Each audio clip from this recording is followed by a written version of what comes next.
Habari mtazamaji wa Media wa Express, karibu. Leo ikiwa ni siku nzuri kabisa kwa upande wetu sisi ambao tunakuletea maudhui bora kabisa ya kisiasa. Na leo hii nipo na wadau kuhusiana na masuala mbalimbali ya kisiasa hapa nchini.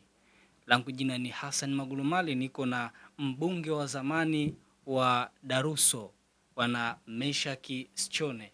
Ni huyu hapa wa upande wa kulia kwangu, lakini kushoto kwangu hapa niko naye jaji mstaafu wa jaji wa zamani wa Daruso.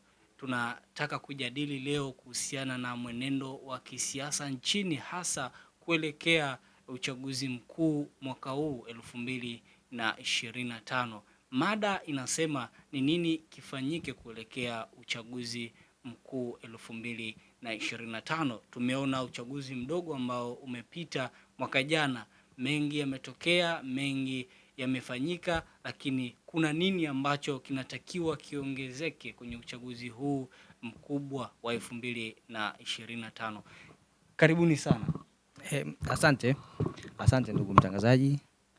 Tumekuja kujadili hiyo mada ya kwa nini, kitu gani kifanyike kuelekea uchaguzi wa mwaka 2025 ambao tunaukaribia hapa karibuni.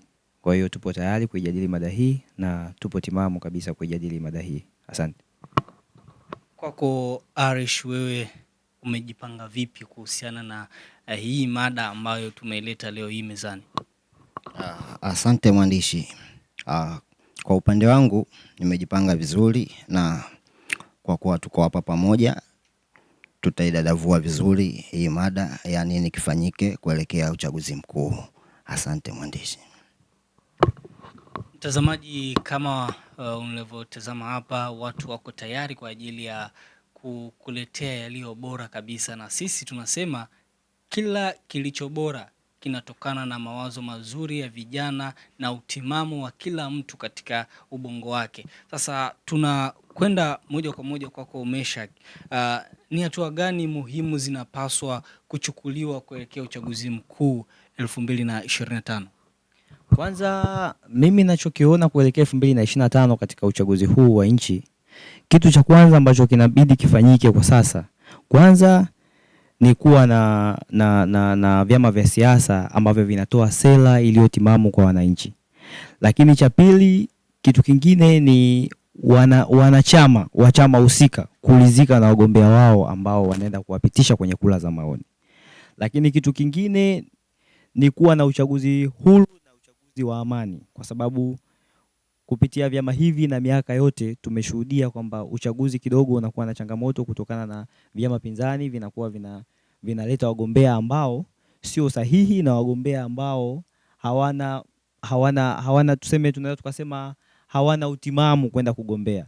Kwa mwisho wa siku inatokea mambo ya vurugu, mambo ya nini, yote ni kuwapitisha wagombea ambao sio timamu kwa vyama pinzani. Ukizingatia Chama cha Mapinduzi kidogo kinajaribu kuzingatia misingi ya wagombea wake, na wagombea wanaopitishwa kupitia kura za maoni wanakuwa ni bora zaidi, na ndio maana kila uchaguzi unaotokea malalamiko juu ya chama hichi yanakuwa ni mengi, kwa sababu wanapitisha wagombea ambao ni timamu kuliko vyama vya upinzani.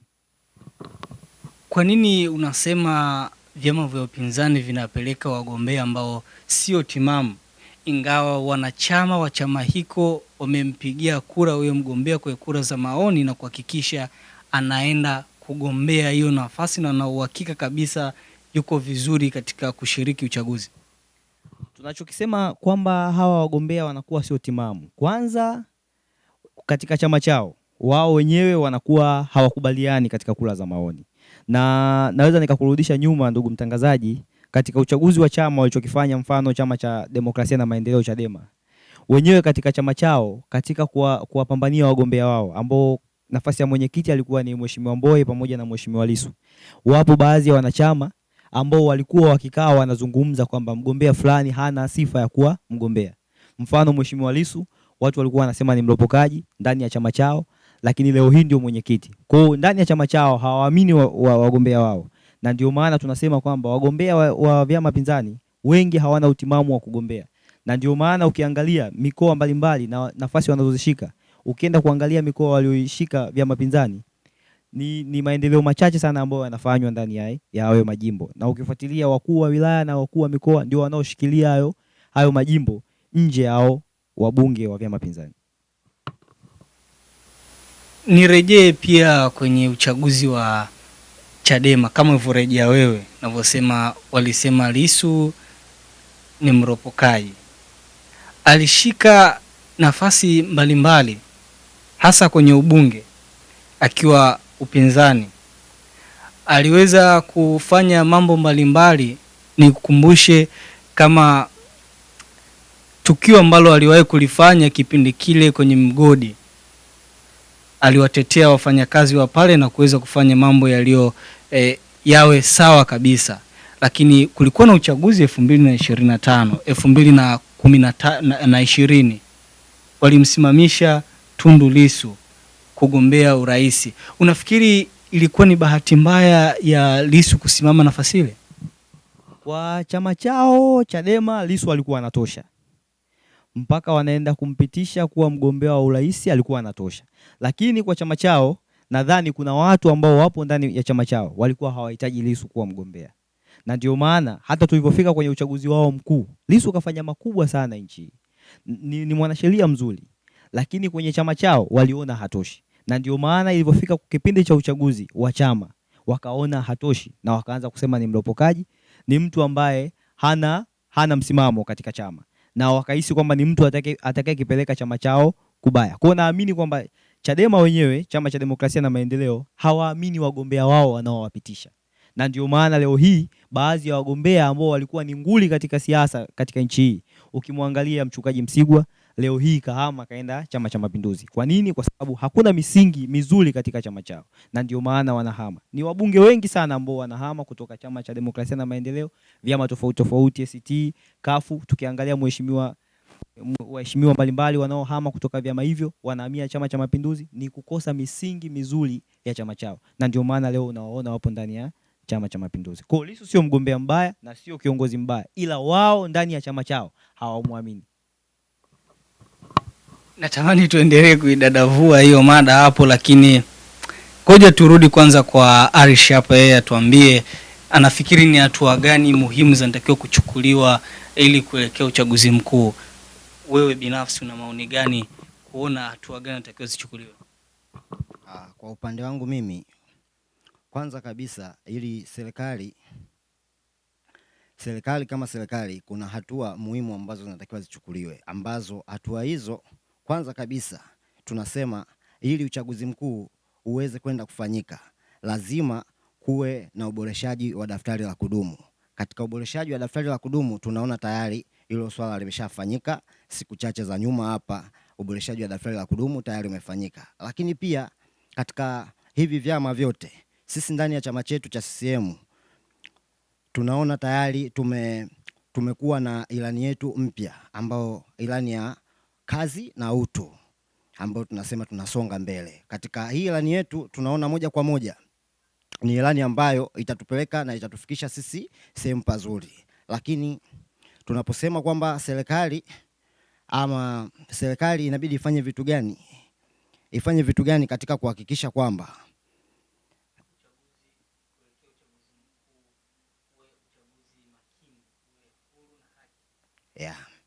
na serikali inatakiwa kwanza ihakikishe kwamba kama walivyodai upande wa upinzani unadai kwamba CCM au serikali hii ya CCM inatakiwa ifanye mabadiliko. Bila mabadiliko hakuna uchaguzi.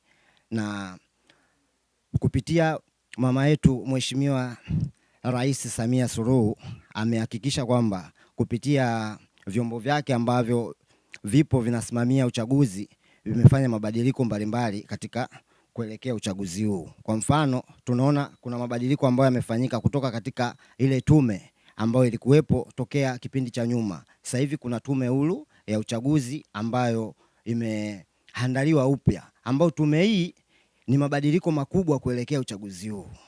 Na ukiangalia mabadiliko haya ambayo yamefanywa katika ile tume ambayo ipo sasa hivi ni tume ambayo inajitegemea na tume ambayo haitafungamana na upande wowote, na ni tume ambayo imefanywa mabadiliko katika kipindi hiki cha Mheshimiwa Daktari Samia Suluhu.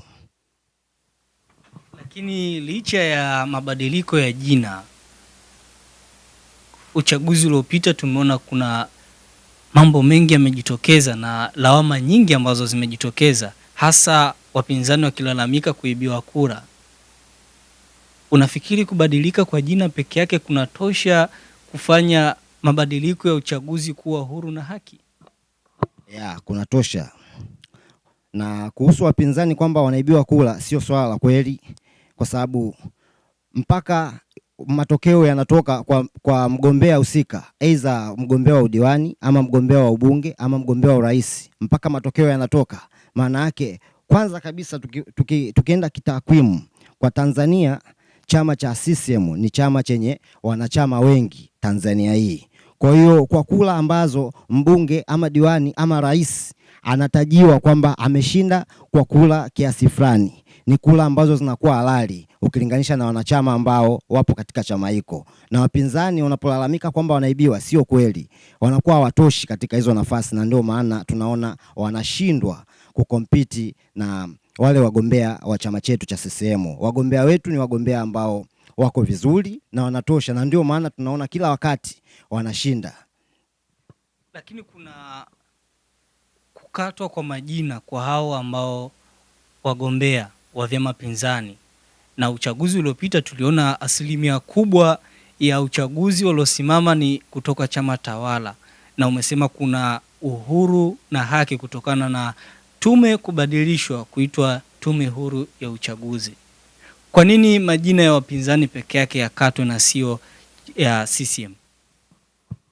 Majina yakatwi, ila kinachofuatwa ni sheria kikatiba, ambao sheria hiyo tunaangalia kwamba katika ujazaji wa fomu kama kuna kipengele umekosea, ina maana wewe haustahili. Ina maana kama unashindwa tu kujaza fomu, utaenda kuwasimamia vipi wananchi wako?